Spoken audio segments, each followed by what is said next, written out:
There we go. Welcome. And thank you for joining us today on the Heroes and Icons podcast. I'm your host, Greg Randolph.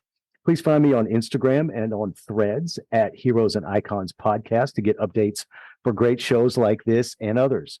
If you're feeling generous, please rate the podcast with 5 stars, follow and share the show for me. I would greatly appreciate you for doing that. We have a rock star guest today. If you are a fan of elevating yourself, you're on the right frequency. My guest is an internationally renowned personal development coach, and his new book, The Reinvention Formula, How to Unlock a Bulletproof Mindset to Upgrade Your Life, is set to release next month on August the 15th with Wiley Books. He is a future New York Times #1 best-selling author, and he is also a sold-out stadium keynote speaker. He mentions his own podcast guests as being juggernauts in all facets of life, but he's really just talking about himself. After achieving success with multiple businesses on Wall Street, he created his own brand, CLS, in just 2 short years. The iconic Ed Mylett has mentioned him as being, quote, the future of personal development, unquote. But respectfully, Craig isn't just a rising star. He already is one. He is an absolute animal and a straight fire catalyst, making a dynamic impact in the lives of all who encounter him. You can find him on the CLS Experience podcast, wherever you get your podcast. Without any further ado, of course, I'm speaking about my own ambassador of Quan, the original podcast accelerator, my brother, the brilliant, bodacious, and multi-talented stud muffin, the handsome-hearted, and wait for it, the James Bond of Wall Street, Craig Siegel. How you doing today, my man? Oh my goodness. Hands down, the greatest, most thoughtful, most effort included introduction I've ever received in my entire life. Thank you, brother. I receive all of that. I know what it takes to put together and cultivate a custom intro. So thank you so much. I receive it. There's no place in the world I'd rather be. You know how much I love and respect you. Let's have some fun. Let's get nuts. No, absolutely, man. Well, as you like to say, it's your story. You did it. I just said it. Wow. That feels kind of surreal. Right. Being on the other end of that, honestly. Right. I'm sure that it is. I'm sure that it is. Well, man, I love to hear that. So let me start with a couple of fun tidbits for the audience, and then we'll dive right in. So good. Absolutely. Good. So it's well known to your audience that you're a big wrestling fan.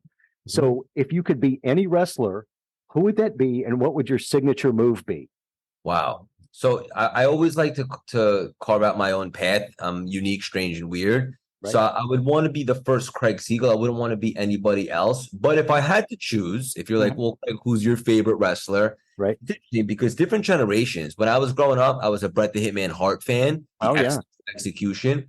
But then it's like Hulk Hogan really transcended the industry. Right. And then a little bit further after that was like Stone Cold, The Rock, Triple H. Love those cats as well. But I think Ric Flair or Hulk Hogan, right? Those cats I really gravitated towards because of their skills on the mic and their nuggets. And I just love that. They were so charismatic and entertaining.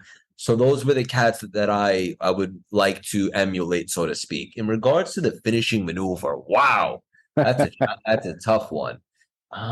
Is it like a half Nelson or a sleeper hold or something like that? No, it would be something significantly more devistating. Okay. Maybe something off the top rope, like a frog splash. No, that's been taken. To be honest with you, I would have to create my own. It would have to be something that nobody's ever seen, and I would really have to put thought into it. Okay, excellent. Well, good deal. Yeah, I go a long way back with wrestling, like to the Von Erich brothers and the Junkyard Dog and the Iron Sheik, Mr. Wonderful, Paul Orndorff, all those cats. I'm familiar with all of them. Nice. So it's a bit lesser known that you're also a big movie nerd. So from the Rocky franchise, what attributes of Rocky do you see in yourself and your personal story? Oh man, great one. A word that comes to mind, brother: grit. Right. Grit and determination and persistence and resilience. And one thing that really stood out to me about the Rocky story, and it's probably a formula that's used in many heroes' journeys and stories, but Rocky did it better than anyone. Right. And that's just like the everyman, so to speak. Like nothing about Rocky's character stood out. Like, he wasn't super tall. He started later with boxing. He got a great opportunity. And he just was able to really capitalize on that. And his mindset is second to none. And he could take a punch and keep on going. So it would just have, I'm a sucker for the underdog story. Yeah. I just am. And I love when someone average, so to speak, does something extraordinary. And that's what I like to showcase to the world with CLS and so forth. So yeah, all of those traits, but one specifically that I really gravitate towards, brother, is gritty. Yes, absolutely. Absolutely. And someone taking their shot as well. That's it. Yes, 100%. Yep. Are you a Rock fan? Oh, big time. Big time. Right? Yeah. I think the first 3 were actually made before you were even born. I believe it. Probably the fourth one too. I don't know when the fourth one was, but the first one was in 76. And the second one was in about 78. And the third one was in 83. So the fourth one, I just pulled it up because I wanted to be real, raw, and authentic. And it came out the same year I was born, 1985. Nice. Yeah. I like it. It. Good stuff, man. So you're I could talk movies all day. I have to go with The Godfather for being number 1 on the list, but that's another discussion. Understood. So you're also a huge fan of watching live sports. What is your favorite sport to watch in person, and what is it about sports that particularly captivates you? My favorite sport to watch in person, I would say probably the NBA. I go to the Knicks games in Madison Square Garden just because they put on a show with the dancers and they do some things, and it's just a fun experience. Believe it or not, football is probably my favorite sport to watch. But ironically enough, I don't like going to the games that much because depending upon where you sit, it's a big field. It's hard to get a great seat. I also, I'm a football nerd. I love to do fantasy football and that stuff. So nothing's more fun than a Sunday when you're on the couch and you get to watch all the games. So I would say NBA would be my favorite to attend. And what I love about sports is just, I got it from my pops. My dad, I mean, to this day, I spoke to him this afternoon in between meetings, and he was going nuts about the home run derby tonight. He's like, Craig, you got to watch. And he's telling me about this player on the Mets that, won twice, the first baseman, and he's going for it again. And he's talking to me about Mookie Betts. He was not really a home run hitter, but he's on fire with the Dodgers. Sports is so exciting, and underdog stories and greatness and what makes a team win and the camaraderie. I don't know. I just feel like everybody should love sports. It's just like, it's the best soap opera there is, except it's not a soap opera. It's real. Right. And, my teams have been challenged over the course of my lifetime. I haven't participated in many championships. I don't know. Sports is just a beautiful thing. And when you could really get behind a team and they have a good culture and organization, and back to that word, if they're gritty and so forth, or if they get a player that you like, it's just exciting. I think everybody should be open to liking sports. Obviously, find the one that you love, but what's not to like about sports, honestly? No, absolutely. There are a lot of great components in there. There are a lot of great things about organizations and what they do for communities and how they bring everyone together, and a lot of great things there. Yeah, that's the thing, really, is it brings everybody together. You nailed it. Think about like a city. Like, you can get people that don't like each other, whatever the case may be, or do totally different things, don't have much commonalities, but then all of a sudden their team's in the playoffs, right? And it's like they're high-fiving each other. It's exciting. It brings people together. You nailed it. You absolutely. Yeah, and then everybody's friends at the water cooler at work, and hey, hey, the game last night, whatever. That's it. Hey, did you get tickets? All that stuff. Hell yeah. So you've competed in and you've finished several marathons now. Can you take us back a few years and tell us how you began running, and then how you built your own phenomenal brand, CLS, and then as a result of your newfound infatuation with running? Yeah. So I know you're on the launch team for the group, and we're reading the book before it comes out. And I was talking about this last week, and I got pretty emotional because for me, from Wall Street, where it started to get pretty dark towards the end of that season of life, I just wasn't having any fun. And a couple of things happened all at once. And although I was making money and stuff like that, it just, I knew I was here for something bigger. And Wall Street and stuff like that, for anyone that's experienced it probably knows, it's like a little bit of an icky industry. And it's a lot of fun until it's not. And so I found myself in the dark season.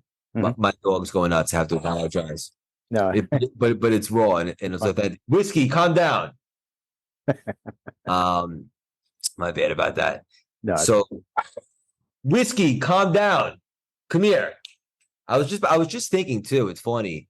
I was like, wow, he's starting to calm down a little bit, and he's getting significantly more behaved. Literally, I was thinking that, and then he started barking like an owl. Whiskey, please calm down. Whiskey.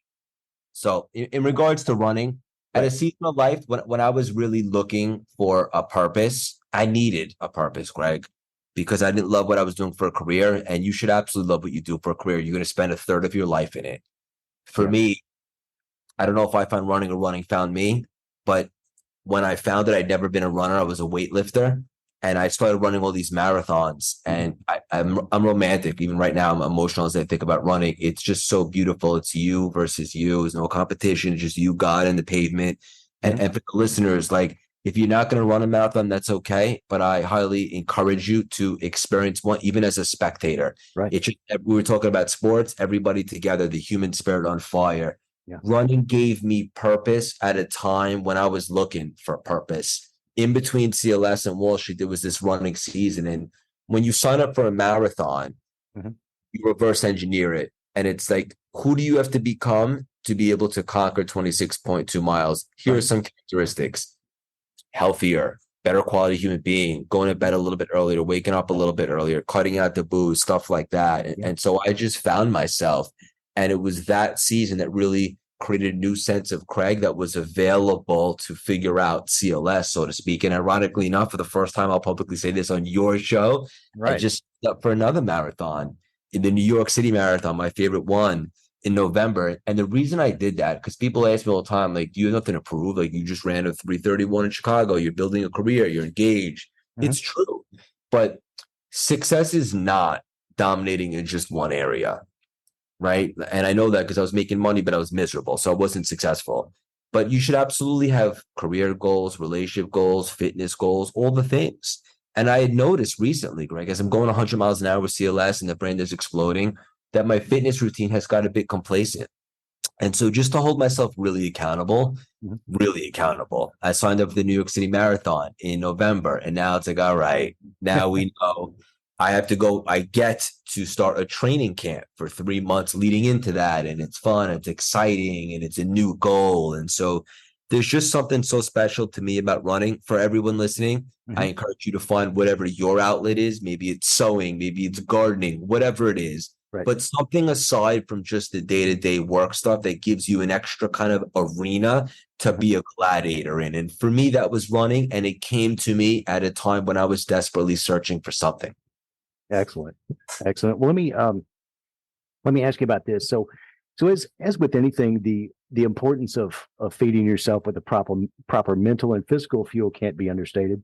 So can you talk about your friends at Nutrition Solutions and how critical they were to your efforts in getting you geared up and fueled up for your marathon? Yeah. So I was utilizing Nutrition Solutions because couple of years back, I wanted to just get organized, and I got on a meal prep, and I started running around the same time. And it occurred to me, like, just like anything in life, you want to be intentional, you want to be methodical, you want to be playing chess. And so I don't want to think anymore. I didn't know, I wasn't so educated with nutrition because I never put in the time to be, if I'm being honest. Okay. So by delegating and having a meal prep company, they just send me my meals, and it's a lifestyle over there. And so I don't have to think. Every 3 hours, I warm up a meal and I eat that, and it's the perfect macros and nutrients, and it just keeps me in tip-top shape. And so that's really good for me. And I would actually suggest to everybody to have a plan when it comes to nutrition. And it's interesting because for me now, fitness is probably 99% for the mental component, not the physical. Whereas back in the day when I was a bit more immature, I obviously wanted to look good and stuff like that. And just to be clear, we should all still want to look good naked and all that stuff. But I had worked out for 15 years, but did not focus on my nutrition. And I was just stocky. I was never really cut up. Right. And when I started organizing my nutrition and being disciplined with that, I became shredded in the best shape of my life. So it just goes to show you there's a saying, like, abs are made in the kitchen, or your physique is like 90% nutrition. It really is. So for anyone that wants to look better, I would highly suggest getting organized with your nutrition. But more importantly, if you want to feel better, like you are what you eat. You can't eat like crap and feel great. You just can't. Right. So for me, it helped me get organized. And also it comes with a little bit of a discipline, right? Because eating super healthy is not the most exciting thing all the time, but are you interested or are you committed? So there's only benefits to eating healthy and being organized. Excellent. Excellent. Yeah, absolutely. So how critical, so still on marathons, how critical is your preparation, and so my question here is, what is your mindset as you're battling your way to the finish line, and how do you mentally push through those hurdles? Yeah, so it's challenging, right? And the voice that will come in your head around mile 18, it's evil, it's demonic, but it's also a symbol for life, right? Because spoiler alert, we will experience adversity, challenges. It'll feel like we can't get out of this. It's a dark season, whatever the case may be. But then you persevere, right? And you choose to not be available to the opponent in your head. Or perhaps you hear the opponent, but you practice the greatest superpower there is, resistance, and you don't give in and you keep going and you realize you didn't die. And if you could do that, what else can you do? And you push through and you overcome.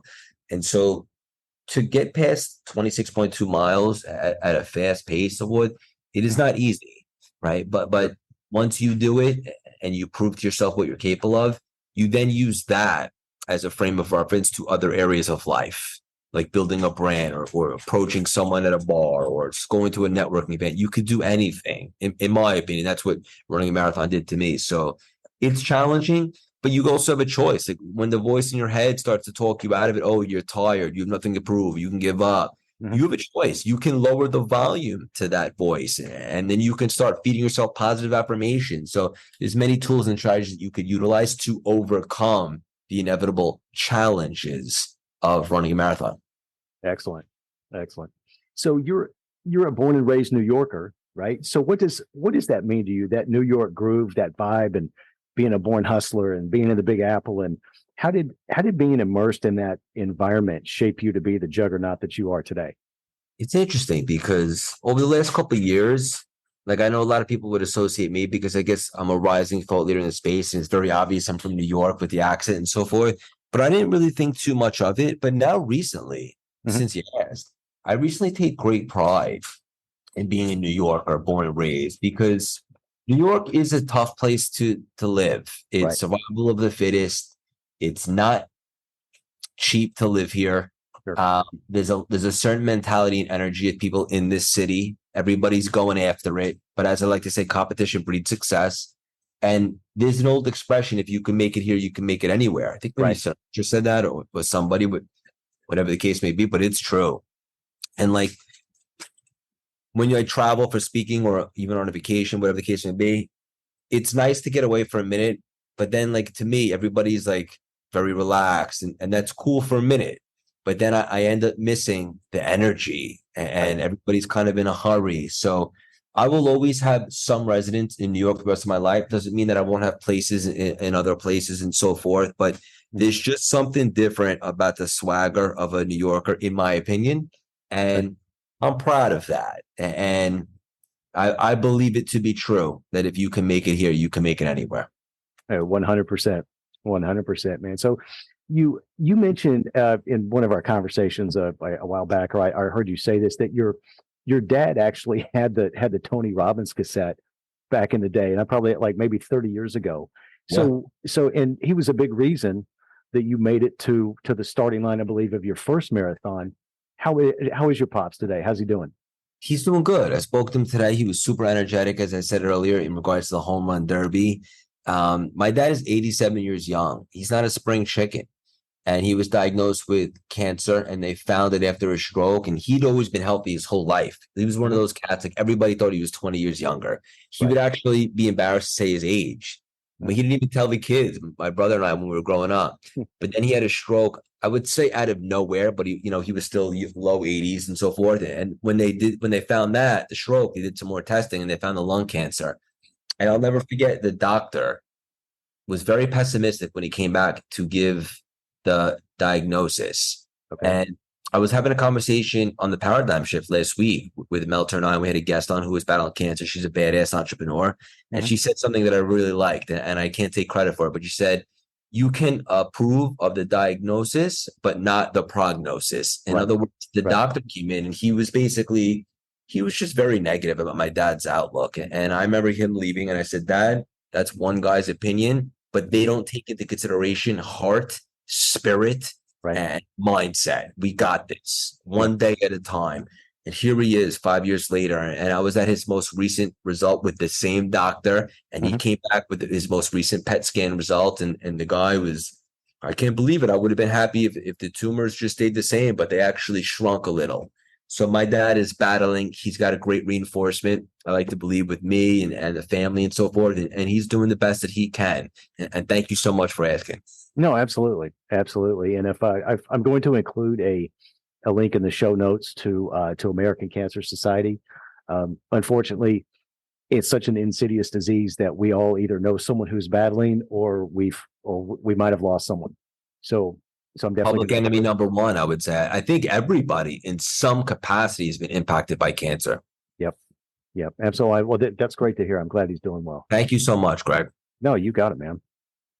So you began studying NLP in terrific books like The Secret, The Power of Intention, back in college or thereabouts. And so is this when you first became interested in personal development? And was there one specific thing at that time that led you on the path you're on now, that led you to that discovery?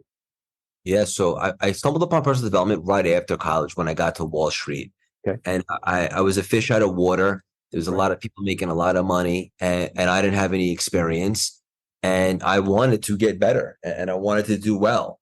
And so I went to YouTube and I started typing in like motivational videos, inspirational stuff. And I ended up coming across Eric Thomas, E.T., the preacher, who's now my friend, and he's been on the show a couple times. And I somehow stumbled upon neuro-linguistic programming, NLP. Right. And basically, this is a technology that you can use to reprogram your mind. Right. In other words, how you look at the world is not actually based upon the actual world or reality. It's our frame of the world, what we perceive to be possible or limited. And you can actually adjust what's possible for you by removing limitations and cultivating confidence. Right. And when I stumbled upon this, it changed my whole life. I became more confident. I was able to model people that I held in high regard. I was able to be better at sales, to approach pretty girls at the bar, to build rapport, pay attention to the language, I said to myself, and I totally transformed myself. And so I became obsessed with personal development for 15 years, studying it. From there, I went to Kabbalah, to law of attraction, emotional intelligence, historic figures, and I would document it and document. I just didn't realize that it would end up becoming my career. I just thought it was something that I was really passionate about, and I used it to improve in different facets, such as Wall Street, running marathons, and relationships. And then when the pandemic happened and I got really quiet and I took time to get clarity and figure this stuff out, it occurred to me right then and there that personal development was much more important for me than just a passion. It was my purpose. It was actually my assignment. And I married that with my God-given abilities, because they were given to me, to communicate effectively. And I married the two. And that's when CLS was born. There you go.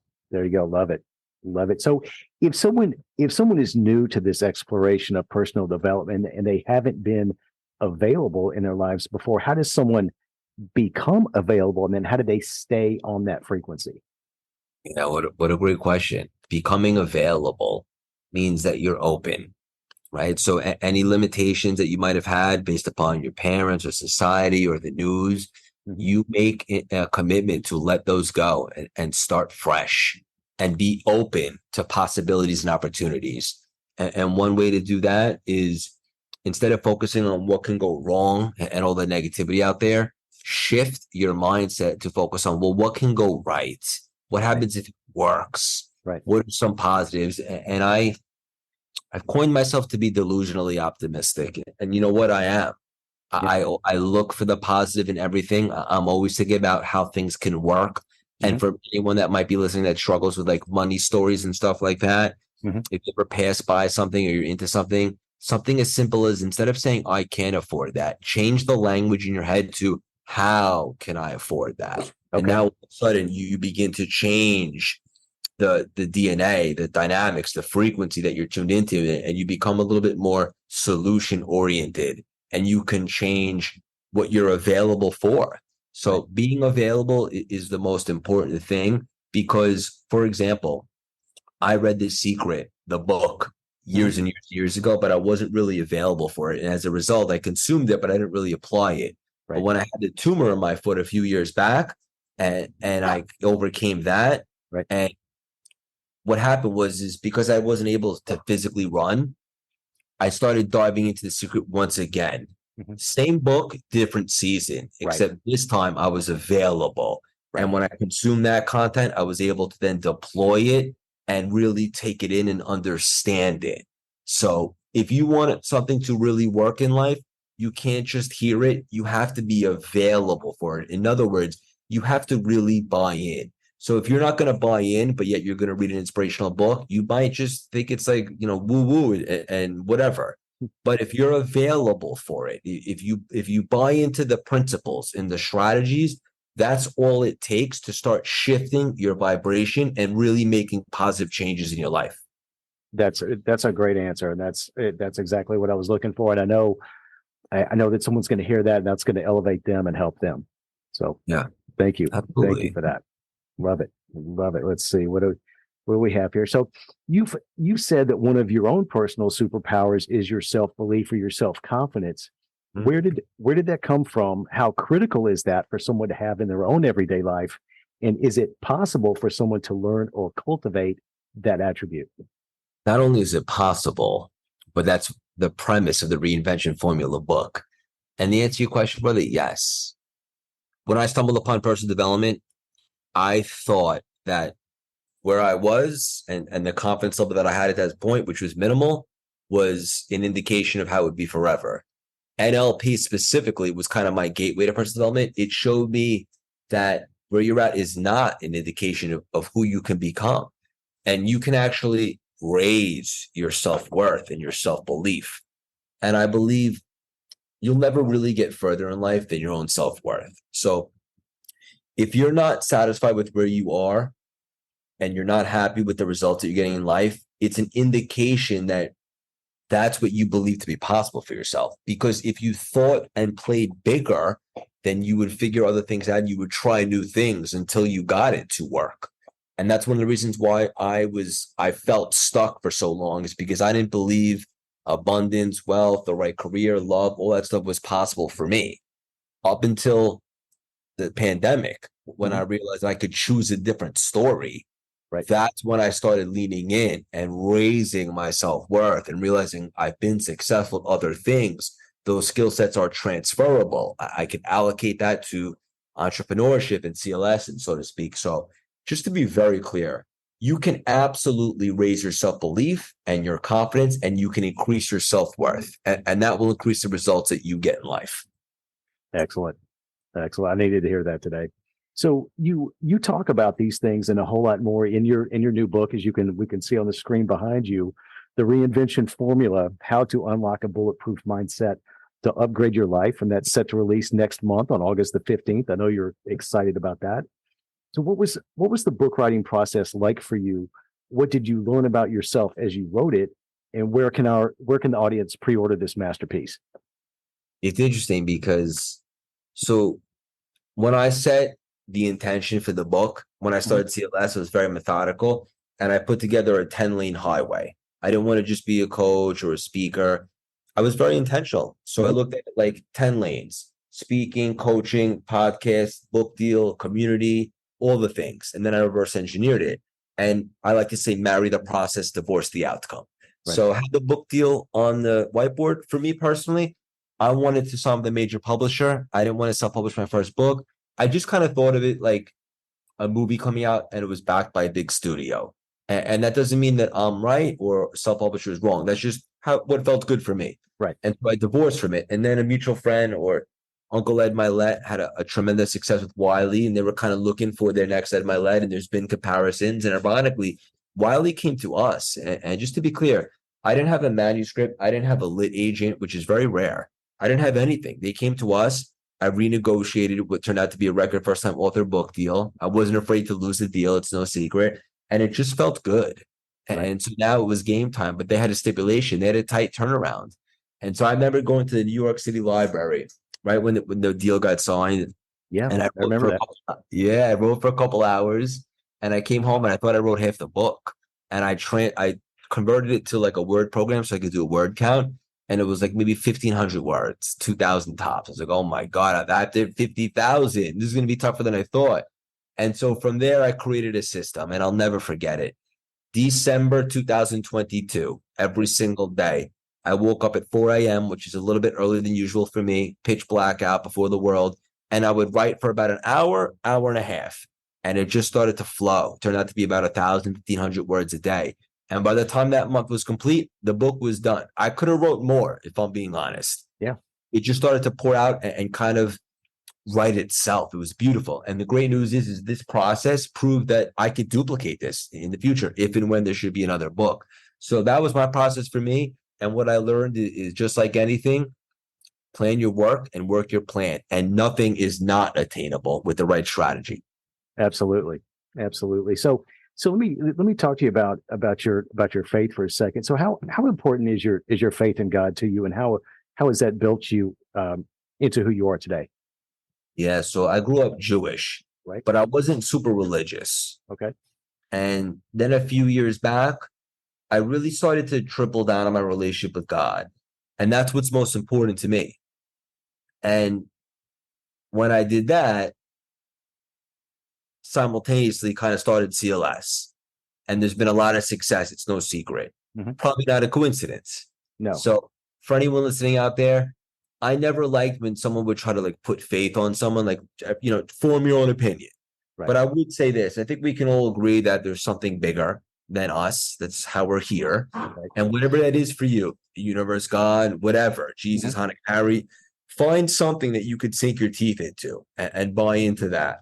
And it's the most rewarding and liberating thing that you can ever do. My relationship with God strengthens every single day. And I know a lot of the blessings, the manifestations are from him. Essentially, me and you are both manifestations, in my opinion, of him, of God. Yep. And so it's just so powerful and so beautiful. And it's something that I'm working on and I'm exploring. And it's been a beautiful journey. And I can't wait to see where it goes. But in a nutshell, I've really quadrupled down on my relationship with God specifically, as opposed to religion over the last few years.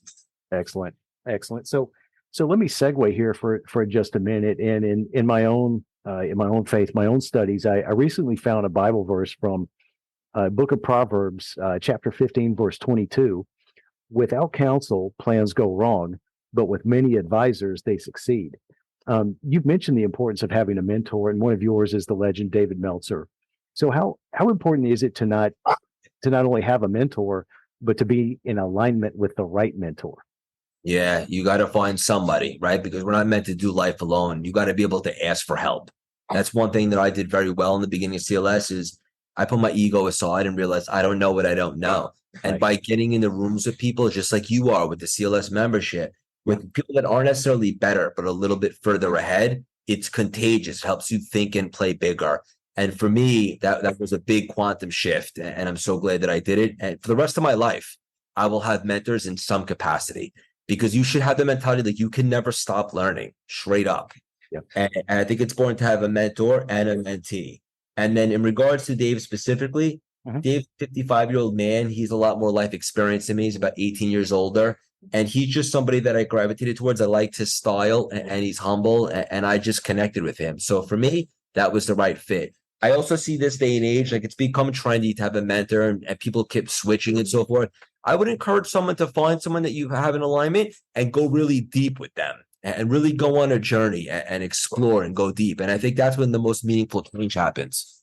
I agree 100%. 100%. So Craig, what gives you the most personal joy with the work that you do, whether that's being a personal development coach or the mining the gems with your podcast guest, and what gives you the most personal joy with the work you do? Seeing somebody like you whom I love and respect and know that they're here for something much bigger, go for it. Right. And start a podcast and put yourself out there and take uncomfortable action. I spent so long in a frequency where I knew I was here for something so much more.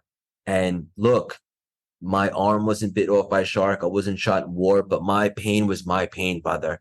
Mm-hmm. Everybody has emotional and spiritual pain at some point in their life. And for me, it's worse than any physical pain, straight up. And I was so miserable and depressed. And then I snapped out of it and I got into alignment and everything changed, not just my career. I got engaged. Life has never been richer or better or more fun and fulfilling. And I want that for everybody. I believe that's my calling and my assignment is to showcase. And that's really the point of the reinvention formula. It's everything I know to be true up until this point. Right. And you like me or hate me, I know, hard to believe anyone would dislike me. I'm only kidding. But one thing that you couldn't deny is that I pivoted very successfully. And so I think that's really good because it showcases to everybody that might not be super fulfilled that you can start fresh. It's never too late. You're never too old. And you can pivot with great success and you can get into alignment. And that, my brother, is what lights me up the most. Thank you. Thank you. I definitely received that. Thank you very much. No, my man, what a tantalizing and amazing conversation this has been. Let me ask you a couple more things and we will land. But don't forget to tag whiskey in this one because he played a nice role. He won't run up tonight. I'll give whiskey a what do you call that? An acting credit? Cameo. There you go. It's raw. It's authentic. Nice. Well, I will absolutely. I will give whiskey a credit for that. Yeah. Man, what a tantalizing and amazing conversation this has been. Let me ask you a couple more things, and then we will land the plane, as you like to say. Mm-hmm. Let me ask you about the podcast and acknowledge you for a second. I want to encourage the listeners to encounter the brilliance and the greatness that is the CLS experience with Craig Siegel, because literally, and I'm living proof that Craig and every single one of his guests has changed the game that I play with their amazing conversations. And I would imagine, Craig, that the relationships you form, not to mention the elevation from their greatness and the priceless nuggets that they've dropped, have been phenomenal for you, namely, Jim Rome, Suzanne Somers, Brian Dawkins, Alicia Silverstone, and just dozens of others. So how have these conversations and relationships personally elevated you? What a great question. For me, one of the coolest things that I get to do with CLS is have these podcasts that, first of all, I'm paid to do essentially, but I get to share unbelievable juggernauts with our audience and community so that they can benefit. But also selfishly, I get to learn so much from people that I've held in really high regard. Some people have been idols of mine growing up, or just somebody that I can learn from. These cats are obviously or have done something right. And so nothing makes me happier than having an unbelievable conversation with someone. I often form friendships with these cats and they share it, which is beautiful too. Mm-hmm. And the podcast platform, as you'll start to experience, is so great for so many reasons, because number one, it's a vehicle for your personal brand, gets people to listen to you and find out what you have going on. You meet great relationships because the podcast proves to be a vessel where you can connect with people that otherwise you might not have. And then just being able to converse with them and build a rapport and learn and have a great conversation. It's so much fun. And just like the introduction that you gave me, which I know you put so much effort into, I take great pride in building such a rapport with these guests. And one way I'm able to do that is to really do homework and find out stuff about them that's not so commercial. And it often impresses them and it disarms them. And It allows me to build up a huge rapport. And obviously you do that as well. So it's only beneficial, especially in 2023, to start and grow a podcast. No, absolutely. I couldn't agree with that more. It's a great way to, to build your brand as you say, and as certainly as you've done. So 100%, your work and what you do is always going to be a key into who I continue to become, which I just think that's a huge part of our human existence, to keep elevating. So please let me acknowledge you for that. And it really is. It's who we become in the process. 100%. Yeah. Excellent. So what's next for Craig Siegel? I mean, you got engaged not that long ago. Congratulations to both you and your lovely fiance Alicia on that. So there's a wedding down the road. And speaking of marriage, first and foremost, happy wife, happy life. That's what I hear, brother. That's what I hear. So I'm going to take that advice to heart, and that's what I'm seeing too. So thank you so much for saying that. It's a really exciting time to be engaged, and as they say, like, we don't have so many responsibilities right now. So it's just me and her and the brand and all that, and I'm really enjoying it and trying to live as mindful and be as present as I can in the moments. Excellent. So how can our listeners support you, and where can they go to get more information? Yeah, I would say anywhere on social media at Craig Siegel _CLS. Anywhere you listen to podcasts, CLS Experience. If you like inspirational free nuggets through text throughout the week, join our texting community. Just text 917-634-3796. Text the word Greg so I know that you heard it here. And then obviously anywhere you buy books, The Reinvention Formula, Amazon, Barnes and Nobles, Books A Million, anywhere. And if this episode comes out before it comes out, you could join our launch team and get bonuses and access to a virtual event and read the book before it comes out by going to reinventionformula.com and just submitting your confirmation number and just come say hello. I love to interact. Oftentimes people are like, whoa, I didn't think it was actually going to be you. I thought it was your team. To the best of my ability as we grow, I the best that I can to make it a human, personal experience to connect with everybody as I possibly can. Excellent. So how else can I personally support you? Just keep doing what you're doing, brother. Keep stepping into this, build the podcast out, lean into what sets your soul on fire, go for your dreams, think and play bigger. And I think maybe most importantly, just let's build a friendship. I love and respect you. You're a good friend of mine. You're not just a community member. I value you. I love doing life with you. Your personality is awesome. And I'm just excited to do life with you. Oh, yeah, I appreciate you. I appreciate you very much, Manfred. And I received that. Thank you. Thank you. Well, the pleasure was all mine today, and I love and appreciate you very much, my brother. And you've made an enormous difference and impact in not only my life, but countless others. And I'm eternally grateful to you for your work in the personal development space. And if this is your warm up, I can't wait for the main event. So your best is yet to come, and the world truly needs you. So thank you. Thank you so much, brother. I received that, and I will make sure that you stand corrected. We are all just get warmed up. There you go. There you go. Well, thank you very much to the juggernaut himself, Craig Siegel, for being my guest today. And an incredibly special thank you to the CLS staff, Alexandra, Kins, and especially Alessia, the future Mrs. S, for helping set this up today. So thank you, ladies, for your assistance today. Our call to action, 100%. Again, if you want to upgrade your life, no matter how great it already is, go right now and pre-order Craig's new book, The Reinvention Formula, How to Unlock a Bulletproof Mindset to Upgrade Your Life. I promise that you will be elevated and inspired after reading it. There are a couple links in the show notes to Amazon and the publisher Wiley Books and the reinventionformula.com. So please follow those and place your order today. Again, I don't know if I said this before, but if you have the chance to interact and work with Craig on any level, as an author now and someone who has an accomplished podcast which has several million downloads, Craig has a tremendous proof of concept, which I can't stress enough, and he has my highest personal endorsement. Thank you so much, brother. No, thank you, man. Well, thank you again to everyone for listening to the Heroes and Icons podcast with your host, Greg Randolph. Have a great night. God bless, and we will see you next time. I can find the. Oh, come on, stop with it.